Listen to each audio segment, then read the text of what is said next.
na nagsasabing mga leader ng ibang relihiyon na tumutulig sa naninira sa Iglesia ni Cristo. Nasaan ang tulong, ang paglingap ninyo sa kapwa? Lalo na marami rin ang nililingap ng Iglesia ni Cristo na kabilang po sa pinangungunahan ninyo sa inyong relihiyon. Nararamdaman po ba ng mga pinangungunahan ninyo sa inyong relihiyon ang inyong pag-ibig, pagmamalasakit, paglingap sa kanila? Ang aming pong tagapamahalang pangkalahatan, walang relihiyon. Hindi tinitignan ng relihiyon.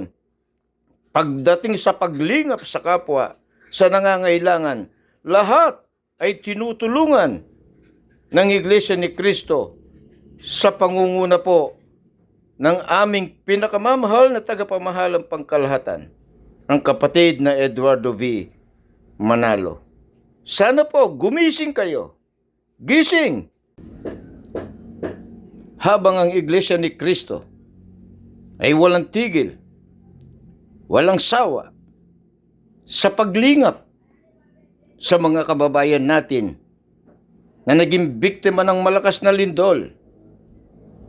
Ang ibang samahan naman, ang kanilang mga leader, ay walang tigil din sa paninira, pagtuligsa, pangbibintang sa Iglesia ni Cristo, na di umano ay kulto ang Iglesia ni Cristo.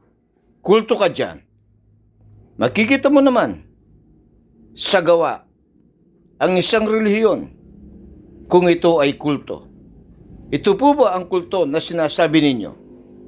Panoorin po natin.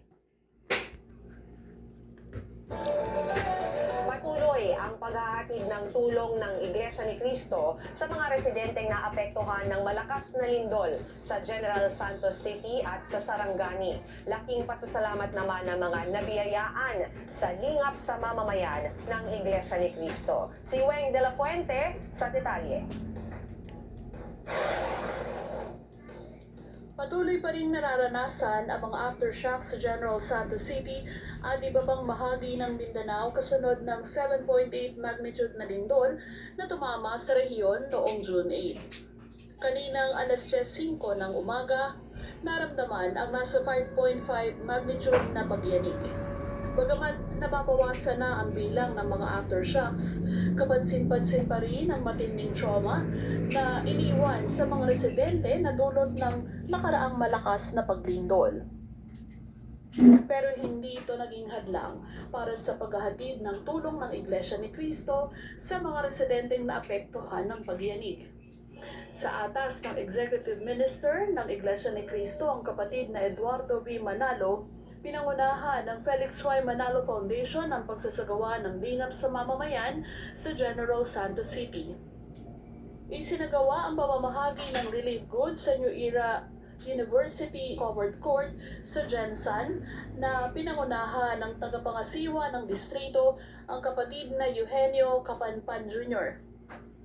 Bukod sa pamamahagi ng relief goods, may mga nakastandby ring mga volunteers mula sa Christian Medical Dental Paramedical Society o CMDPS. Ito po ba ang tinatawag ninyong kulto? Isang relihiyon na punong-puno ng pag-ibig at pagmamalasakit sa kapwa.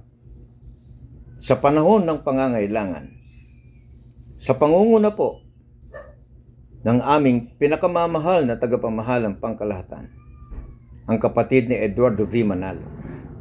Nandyan na po kaagad ang Iglesia ni Cristo. Inaabot na ang tulong. Ramdam na ang pag-ibig at pagmamalasakit. Sa mga naninira po sa Iglesia ni Cristo, lalo na po sa ibang mga lider ng relihiyon, kayo po ba? Nararamdaman po ba ng inyong mga nasasakupan ang inyong pag-ibig at pagmamalasakit sa kanila?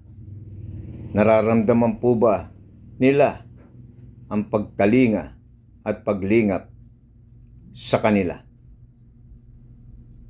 Sa aming mga kaanib sa Iglesia ni Cristo,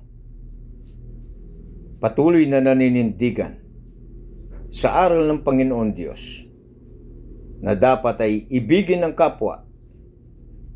Kaya kami po'y nakahanda sa pagtulong at pagmamalasakit sa kapwa.